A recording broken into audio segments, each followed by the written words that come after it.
আসসালামু আলাইকুম। আমি ২ থেকে ২৫০ গ্রাম ওল লাগিয়েছি। ওলের ওজন ১.৫ থেকে ২ কেজি হতে পারে। হয়তো অবাক লাগছে। মজার বিষয় হলো আমি সেচ দিই না, কোনো সার দিই না। সবই আল্লাহ তাআলার উপর ভরসা করে লাগিয়েছি। ওল কিভাবে লাগাইলে ওলের ওজন বৃদ্ধি পায় বা ওল বড় হয় থাকছে আজকের ভিডিওতে। বিসমিল্লাহির রহমানির রহিম। আমাদের লিচু বাগানে ছোট্ট ২টি ওলের চাকি পেয়েছিলাম বা ওলের চারা পেয়েছিলাম।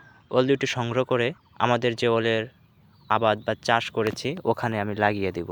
ওল আমরা সাধারণত অনেকে সোজা করে বসিয়ে দিই একদম সোজাভাবে, আবার অনেকে কেটে লাগান।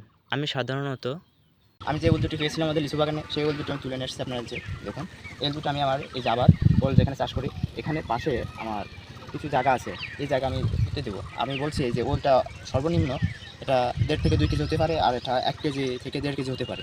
ইনশাল্লাহ আপনাদের আমি দেখাবো আগামী যখন আমি ওলগুলো সংগ্রহ করবো তখন দেখাবো ওলগুলো ২ কেজি বা ২.৫ কেজি হয়েছে কিনা।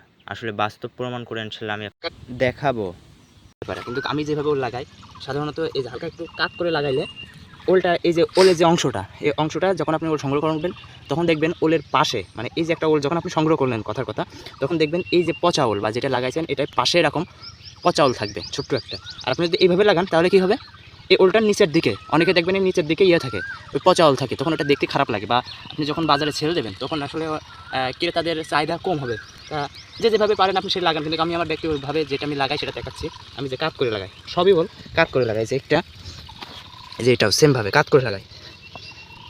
যাক, ওল গাছ যখন ১ ফুট মতো উচ্চতা হয়ে যাবে বা গাছ বৃদ্ধি পাবে তখন ড্রেনের মাঝে যে মাটিগুলো থাকবে ওই মাটিগুলো একদম গাছের গোড়া দিয়ে ভরাট করে দেবো, উঁচু নিচুগুলো সমান করে দিব এবং উপরে যে শিকড়গুলো দেখা যাবে ওই শিকড়গুলো ঢেকে দেব, যেন শিকড় মাটির বাইরে বেরোইতে না পারে। যখন আমরা পিলি টানি বা বেডের মাটিগুলো উঠাই দেবো তখন শিকড় বাইরে বেরোয় যায়, ওটা নিয়ে ভয় পাওয়ার কিচ্ছু নাই। ওটা অনেক বড় হয়ে গেছে, শিকড় মাটি ছিল তাই বের হয়েছে। অনেকে ভয় পেতে পারেন যে শিকড়গুলো বের হয়ে যাচ্ছে, ওলের সমস্যা হতে পারে কিনা। কোনো সমস্যা নাই, আপনারা যত দ্রুত সম্ভব ওই নিচের মাটিগুলো উপরের দিকে উঠাই দিবেন, এতে ওল গাছের শক্তি পাবে এবং ওলটা অনেক বড় হতে পারে। আমি নিশ্চয়ই দেখতে পাচ্ছেন যে মাঝে যে মাটিগুলো আছে আমি উঠাই দিচ্ছি একদম ওলের গোড়া দিয়ে। যদি আমাদের ভিডিওটি ভালো লেগে থাকে অবশ্যই লাইক, কমেন্ট, সাবস্ক্রাইব করে আমাদের চ্যানেলটিকে আরও উদ্বুদ্ধ করুন ভিডিও করার জন্য। আল্লাহ হাফেজ।